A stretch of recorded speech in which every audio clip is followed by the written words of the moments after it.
నిమ్మగడ్డి వేర్లను క్రింది వేటి తయారీలో ఉపయోగిస్తారు?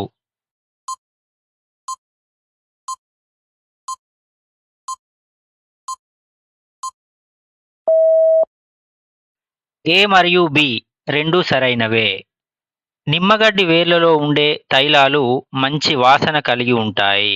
అందుకే వాటిని సువాసన తైలాల తయారీలో ఉపయోగిస్తారు. ఇవి దోమలను దూరంగా ఉంచే లక్షణం కూడా కలిగి ఉంటాయి. అందువల్ల నిమ్మగడ్డి వేర్లను దోమల నిరోధక పదార్థాల తయారీలో కూడా వాడుతారు.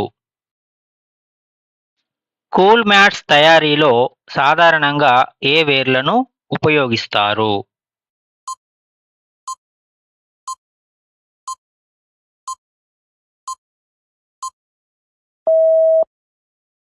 వట్టి వేర్లు. వట్టి వేర్లు నీటిని శోషించి చల్లదనాన్నిస్తాయి. అందుకే వాటిని వేసవిలో చల్లదనం కోసం ఉపయోగించేటటువంటి కూల్ మ్యాట్స్ తయారీలో వాడుతారు. అలాగే దుస్తులు ఉంచే అలమార్లలో కూడా మంచి వాసన కోసం వాటిని ఉపయోగిస్తారు. పువ్వు యొక్క రంగురంగుల భాగాన్ని ఏమని పిలుస్తారు?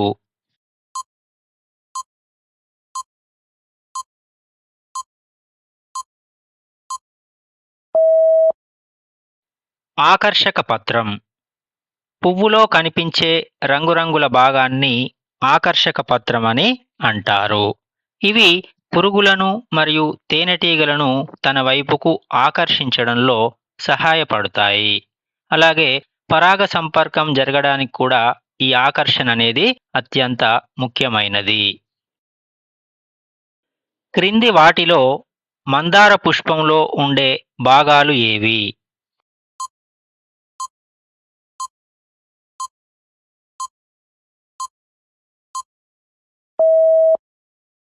పైవన్నీ సరైనవే. మందార పుష్పంలోని పుష్ప భాగాలేంటంటే, ఒకటి రక్షక పత్రం.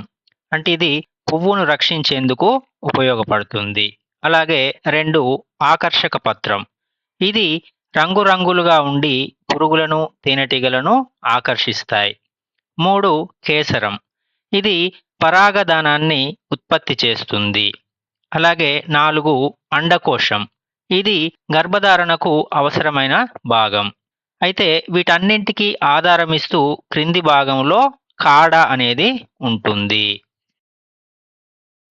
లావెండర్ పుష్పాలను వేటి తయారీలో ఉపయోగిస్తారు?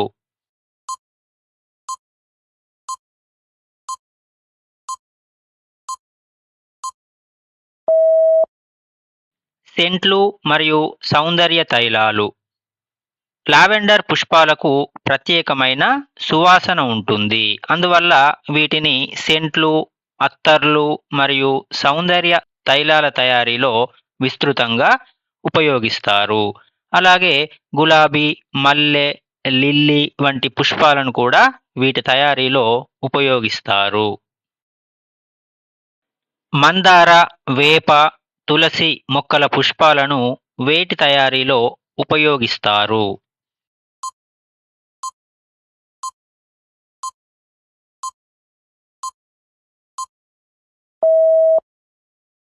ఔషధాల తయారీలో. మందార, వేప మరియు తులసి పుష్పాలకు చికిత్సా లక్షణాలు ఉంటాయి. ఆరోగ్య సమస్యలకు నివారణ మరియు రోగ నిరోధక శక్తి పెంపు వంటి ప్రయోజనాలు కలిగి ఉండడం వలన వీటిని సాంప్రదాయ వైద్యంలో మరియు ఔషధాల తయారీలో ఉపయోగిస్తారు. క్రింది వాటిలో ఆహారంగా ఉపయోగపడే పువ్వు ఏది?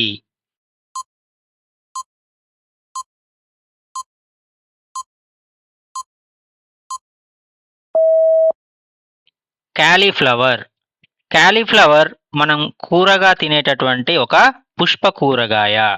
ఇది మొక్కలో పుష్ప భాగంగా అభివృద్ధి చెందుతుంది మరియు పోషకాలు అధికంగా ఉంటాయి.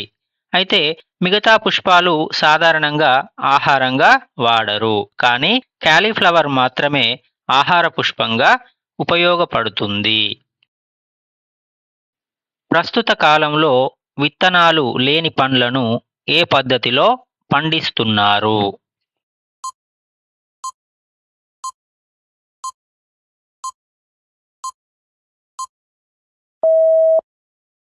సంకరణీకరణ పద్ధతి. సంకరణీకరణ పద్ధతిలో రెండు వేర్వేరు మొక్కల మంచి లక్షణాలను కలిపి కొత్త రకాల పండ్లను ఉత్పత్తి చేస్తారు. ఈ విధంగా అభివృద్ధి చేసిన పండ్లలో సహజంగా విత్తనాలు తగ్గడం లేదా పూర్తిగా లేకపోవడం జరుగుతుంది.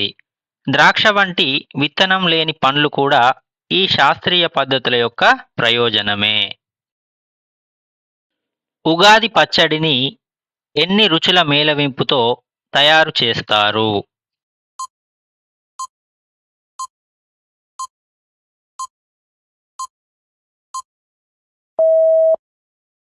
షడ్రుచులు.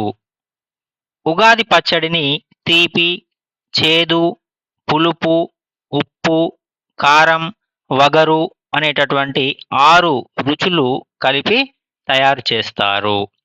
వీటినే షడ్రుచులు అని పిలుస్తారు. ఉగాది పచ్చడిలోని ఈ షడ్రుచులు జీవితంలో ఎదురయ్యేటటువంటి మంచి చెడులను, సుఖదుఖాలను సంయమనంతో స్వీకరించాలనే సందేశాన్ని తెలియజేస్తాయి. ఉగాది పచ్చడి క్రింది ఏ రాష్ట్రాలలో ఉగాది పండుగ యొక్క ప్రత్యేక వంటకంగా ప్రసిద్ధి చెందింది?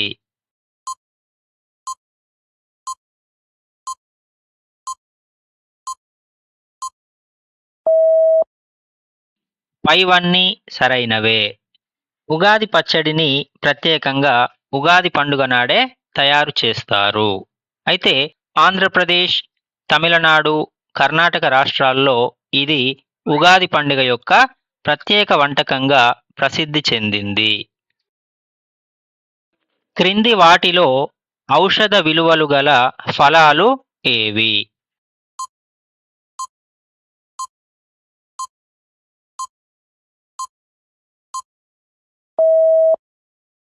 నిమ్మ, ఉసిరి.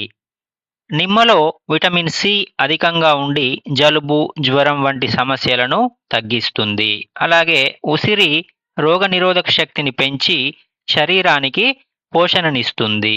ఈ రెండు పండ్లు వైద్య ప్రయోజనాల కోసం ఎక్కువగా ఉపయోగిస్తారు. క్రింది వాటిలో వెంట్రుకలను శుభ్రపరచుకోవడానికి ఉపయోగించే ఫలాలు ఏవి?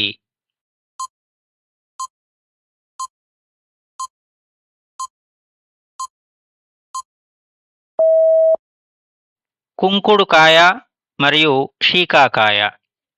కుంకుడుకాయ మరియు శీకాకాయలను సహజ హెయిర్ క్లీనర్లుగా ఉపయోగిస్తారు. ఇవి వెంట్రుకలను శుభ్రపరచడానికి మరియు జుట్టును నిగారింపుగా ఉంచడానికి సహాయపడతాయి. రసాయనాలు లేకుండా జుట్టు ఆరోగ్యాన్ని కాపాడడానికి ఇవి పూర్వం నుండి వాడుతున్న సహజ ఉత్పత్తులు. మొక్కలలో ఆహార ఉత్పత్తి ఏ ప్రక్రియ ద్వారా జరుగుతుంది?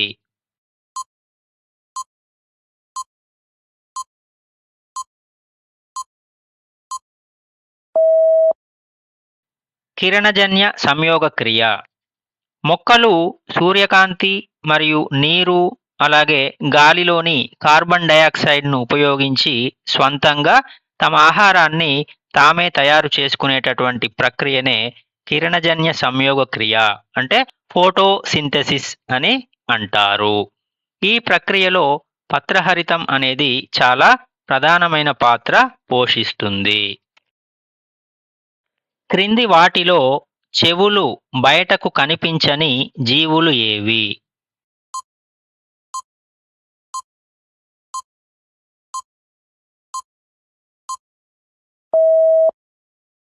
పైవన్నీ సరైనవే. పక్షుల చెవులు బయటకు కనిపించవు. పక్షి తలకు ఇరువైపులా 2 రంధ్రాలుంటాయి. సాధారణంగా ఈ రంధ్రాలు ఈకలతో కప్పబడి ఉంటాయి. ఇవి వినడానికి సహాయపడతాయి. అలాగే బల్లి తలపై మరియు మొసలి తలపై 2 చిన్న రంధ్రాలుంటాయి. వాటి ద్వారా అవి వినగలుగుతాయి. పాము దేని ద్వారా అలికిడి మరియు ధ్వనులను గుర్తిస్తుంది?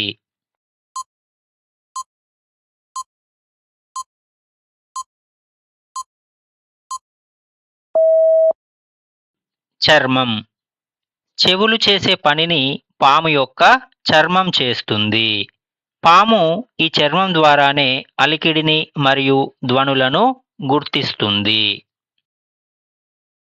గుడ్లు పెట్టకుండా నేరుగా పిల్లల్ని కనే జంతువులను ఏమంటారు?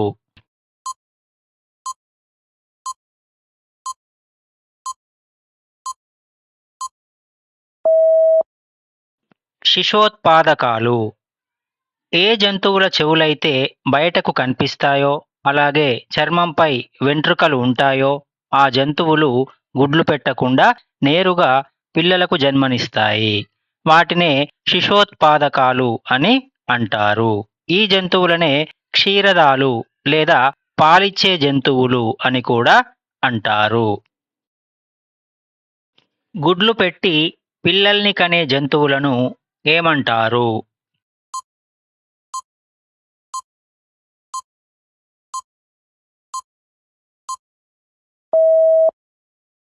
అండోత్పాదకాలు. ఏ జంతువులకు చెవులు బయటకు కనిపించకుండా వాటి చర్మంపై వెంట్రుకలు ఉండవో అలాంటి జంతువులు గుడ్లు పెడతాయి. గుడ్లు పెట్టి పొదిగి పిల్లల్ని కనే ఈ జంతువులనే అండోత్పాదకాలు అని అంటారు. ఉదాహరణ పక్షులు, చేపలు, బల్లులు మొదలైనవి. డాల్ఫిన్లకు సంబంధించి క్రింది వాటిలో సరైనది ఏది?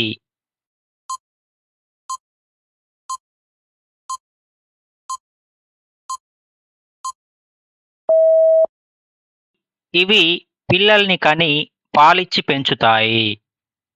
డాల్ఫిన్లు నీటిలో నివసించే జలచర జీవులు. ఇవి గుడ్లు పెట్టవు, పిల్లలను నేరుగా కంటాయి. తల్లులు పాలిచ్చి పిల్లలను పెంచుతాయి. అందుకే వీటిని స్తన్యజీవులు అని అంటారు. శాకాహార జంతువుల దంతాలు ఏ విధంగా ఉంటాయి?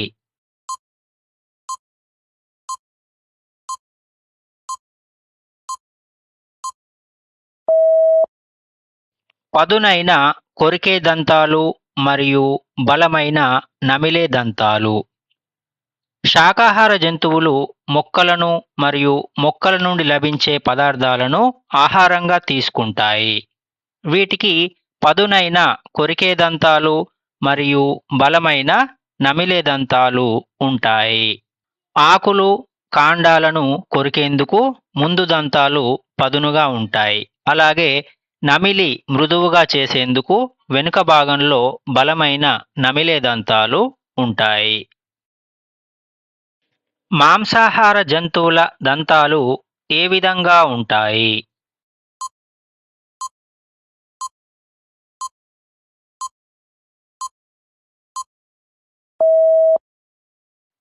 పొడవైన మరియు బలమైన చీల్చే దంతాలు. మాంసాహార జంతువులు ఇతర జంతువుల మాంసాన్ని ఆహారంగా తింటాయి. మాంసాన్ని చీల్చడానికి వీటి దంతాలు పొడవుగా, బలంగా మరియు పదునుగా ఉంటాయి. ఇవి బలంగా ఉండడం వలన ఆహారాన్ని పట్టుకోవడంలో మరియు ముక్కలు చేయడంలో సహాయపడతాయి.